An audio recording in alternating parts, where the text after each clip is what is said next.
निश्चय प्रेम प्रतीत ते विनय करें सम्मान, तेही के कारज सकल शुभ सिद्ध करें हनुमान। जय श्री राम, जय हनुमान, जय माता रानी की, हर हर महादेव। नमस्कार साथियों, मैं फिर से आ गई हूँ राखी एक नया वीडियो लेकर, एक नया टॉपिक के साथ आप सबसे अपनी खुशियों को शेयर करने, आपकी खुशियाँ अपने साथ शेयर करने के लिए। आशा करती हूँ कि आप लोग स्वस्थ होंगे, मस्त होंगे, जीवन में आगे बढ़ रहे होंगे, भक्ति कर रहे होंगे, भक्ति से प्रेरित हो रहे होंगे, दूसरों के लिए प्रेरणा का स्रोत बन रहे होंगे।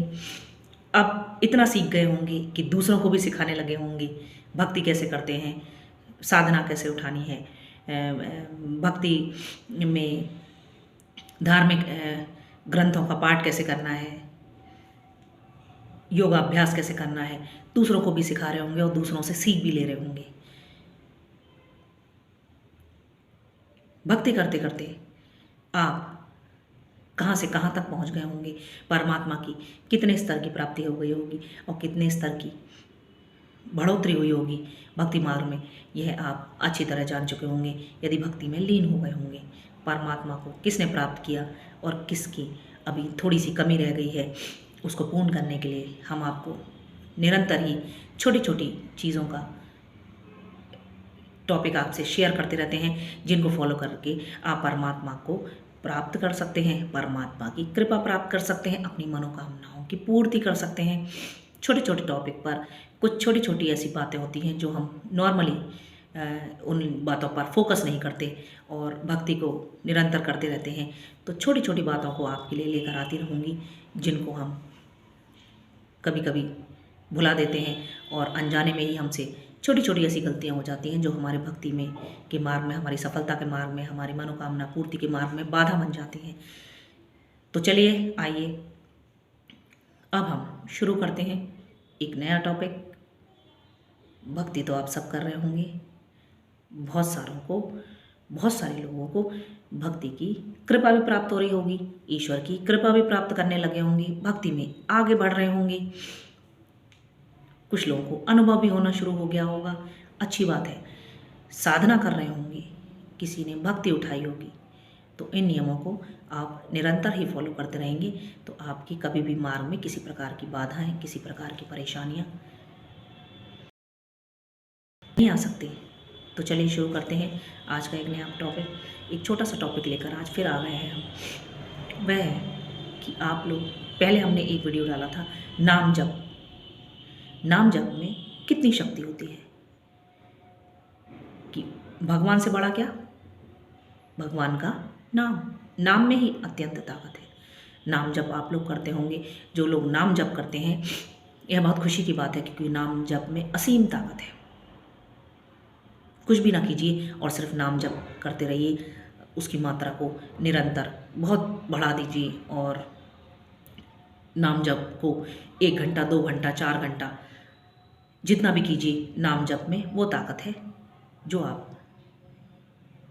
किसी पूजा पाठ से प्राप्त करते हैं। नाम जप में असीम ताकत है। नाम जप में आप जिस भी देवीय शक्ति या ईश्वरीय शक्ति का नाम जप करते हैं तो उनकी ऊर्जा, उनकी आशीष आपको प्राप्त होता है, पूर्ण आशीष प्राप्त होता है, जो आपको पूजा पाठ और किसी साधना से भी प्राप्त होता है। वही नाम जप में अत्यंत ताकत है।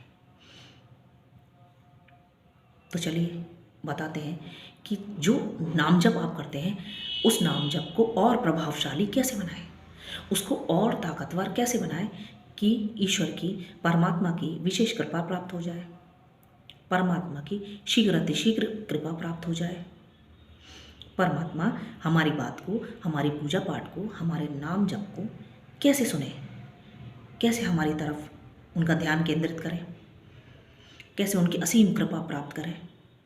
तो चलिए बताते हैं नाम जप को आप किस तरीके से कीजिए। नाम जप आपने, आज बताती हूँ मैं आपको, श्वासों का जप कीजिए। श्वासों के द्वारा, श्वासों अर्थात जो सांस हम लेते हैं और बाहर छोड़ते हैं, इसके द्वारा। कैसे?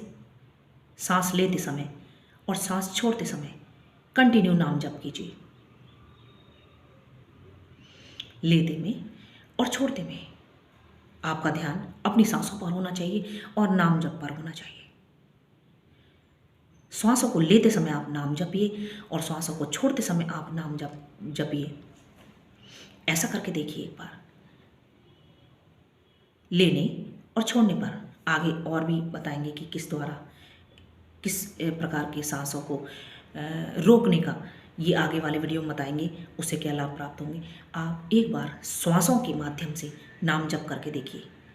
आपको जिस समय आप नाम जप कर रहे हो उस समय आपको फील होना चाहिए, आपको पता होना चाहिए कि हमारी एक सांस जो हम ऊपर को ले रहे हैं, जब हम सांस ले रहे हैं तो कितने नाम जप कर रहे हैं। काउंट नहीं कीजिएगा, सिर्फ आप सांस को लेते समय आप नाम जप कीजिए और फिर सांस छोड़ते समय भी आप नाम जप कीजिए, क्योंकि अधिकतर हम लोग सांस लेते समय नाम जप करते हैं ना। आप सांस लेते में और आप सांस छोड़ते में नाम जप कीजिए, दोनों प्रकार से। यानी कि कंटिन्यू जो हम ब्रीथिंग कर रहे हैं, जो हम सांस ले रहे हैं और छोड़ रहे हैं, इसमें कंटिन्यू में नाम जप कीजिए। यदि धीरे धीरे करते हैं तो सांस जितनी तेज़ी से चल रही है उतनी ही तेज़ी से नाम जप कीजिए और इसका चमत्कारी प्रभाव देखिए। नाम जप से तो हमें वैसे भी सब कुछ प्राप्त हो जाता है, जो कि कई गुना पूजा पाठ से प्राप्त होता है। वह हमारी ईश्वरीय, हमारी दैवीय शक्ति, हम जिसको भी मानते हैं उसके नाम जप से हमें तुरंत प्राप्ति होती है। और श्वासों का जाप तो अत्यंत महत्वपूर्ण माना गया है। यदि आपको ईश्वरीय कृपा शीघ्र प्राप्त करनी हो, शीघ्रता से प्रभु को अपनी तरफ, प्रभु का ध्यान केंद्रित करना चाहते हो, परमात्मा की कृपा की अति शीघ्र प्राप्ति चाहते हैं, मनोकामना की अति शीघ्र प्राप्ति चाहते हैं, तो नाम जप को, श्वासों का नाम जप कीजिए। श्वासों के लेने और श्वासों के छोड़ने पर नाम जप कीजिए और फिर देखिए चमत्कार प्रभु का। क्योंकि प्रभु तो सबसे प्रेम करते हैं, प्रभु सब पर कृपा करते हैं, प्रभु सबका कल्याण करते हैं। और जो श्वासों के माध्यम से यदि आप नाम जप करेंगे तो यह और प्रभावशाली तरीके से परमात्मा का आकर्षण आपकी तरफ करेगा, जिससे कि परमात्मा अत्यंत प्रसन्न होकर अपने भक्तों पर शीघ्र कृपा करते हैं। तो ऐसा कीजिए और फिर मुझे बताइए कि आपने नाम जप श्वासों के माध्यम से सीख लिया है। सांस लेने और सांस छोड़ने से कंटिन्यू नाम जप कीजिए, फास्ट कीजिए। यदि स्लो करते हैं तो उसको फास्ट कर दीजिए। सपोज भोलेनाथ का करते हैं तो उसको सांसों को लेने के माध्यम से और छोड़ने के द्वारा इस प्रकार कीजिए।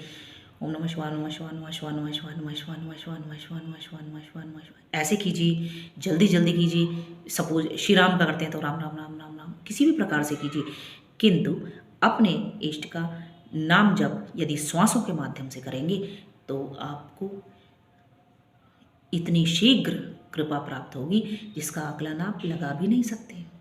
एक बार ऐसा करके देखिए और परम पिता की असीम कृपा को प्राप्त करके देखिए। मैं प्रभु से विनती करूंगी कि आप सबकी मनोकामनाएं पूर्ण करें, आप सबका कल्याण करें, समाज का कल्याण करें, देश का कल्याण करें। जय श्री राम, जय हनुमान, जय माता रानी की। हर हर महादेव। नमस्कार साथियों।